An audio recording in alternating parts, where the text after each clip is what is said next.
আসামোলজি চেনেলটোলৈ আপোনালোক সকলোকে স্বাগতম জনাইছো। আজি ভিডিঅ'টোত ব্লু ফ্লেগ বিচেছ বুলি স্বীকৃতি লাভ কৰা ভাৰতৰ সাগৰৰ পাৰ বা তীৰৰ বিষয়ে উল্লেখ কৰা হ'ল। ব্লু ফ্লেগ বিচৰ চাৰ্টিফিকেট প্ৰদান কৰে ডেনমাৰ্কৰ FEV নামৰ এটা সংস্থাই। ই এটা NGO হয়।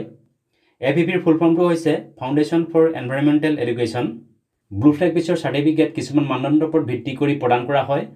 যেতিয়া কোনো এখন বিচক এই চাৰ্টিফিকেট প্ৰদান কৰা হয় তেতিয়া কিছুমান দিশৰ ওপৰত গুৰুত্ব প্ৰদান কৰি এই চাৰ্টিফিকেট প্ৰদান কৰে। কোনো এখন বিচক এই চাৰ্টিফিকেট প্ৰদান কৰাৰ সময়ত সেই বিচখনৰ পানী কোৱালিটিৰ ওপৰত গুৰুত্ব প্ৰদান কৰে, বিচখনৰ চৌপাশৰ পৰিষ্কাৰ পৰিচ্ছন্নতাৰ ওপৰত গুৰুত্ব প্ৰদান কৰে, নিৰাপত্তাৰ দিশটোৰ ওপৰত গুৰুত্ব প্ৰদান কৰে। ইয়াৰ উপৰি বিচখনৰ প্ৰাকৃতিক পৰিৱেশৰ সংৰক্ষণ আৰু শিক্ষাৰ ওপৰত গুৰুত্ব প্ৰদান কৰে। ভাৰতত বৰ্তমান ব্লু ফ্লেগ বিচৰ চাৰ্টিফিকেট লাভ কৰা 12খন বিচ আছে। এই বিচ কেইখন হৈছে পুডুচেৰী। পুডুচেৰী হৈছে ভাৰতৰ এখন কেন্দ্ৰশাসিত অঞ্চল। পুডুচেৰীৰ ইডেন বিচখনে ব্লু ফ্লেগ বিচৰ চাৰ্টিফিকেট লাভ কৰিছে। তামিলনাডুৰ কবালম বিচখনে ব্লু ফ্লেগ বিচৰ চাৰ্টিফিকেট লাভ কৰিছে। উৰিষ্যাৰ পুৰী বিচ বা গোল্ডেন বিচখনে ব্লু ফ্লেগ বিচৰ চাৰ্টিফিকেট লাভ কৰিছে।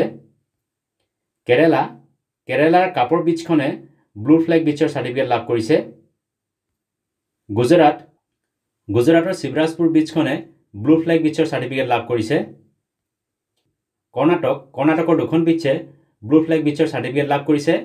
এখন হৈছে কাছৰকট বিচ আৰু আনখন হৈছে পাদুবিদ্ৰিৰ বিচ। ডিউ ভাৰতৰ কেন্দ্ৰশাসিত অঞ্চল দমন আৰু ডিউৰ ঘগলা বিচখনে ব্লু ফ্লেগ বিচৰ চাৰ্টিফিকেট লাভ কৰিছে। আন্দামান নিকোবৰ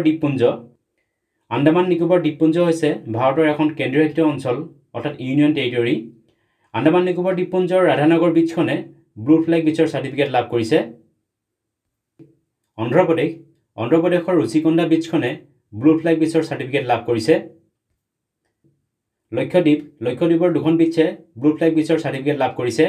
এই দুখন বিচ হৈছে মিনিকৈথুণ্ডি বিচ আৰু কাদমত বিচ। ভিডিঅ'টো চোৱাৰ বাবে ধন্যবাদ। যদি ভিডিঅ'টো ভাল লাগিলে লাইক কৰিবলৈ লগতে চেনেলটো ছাবস্ক্ৰাইব কৰিবলৈ অনুৰোধ জনালোঁ। ধন্যবাদ।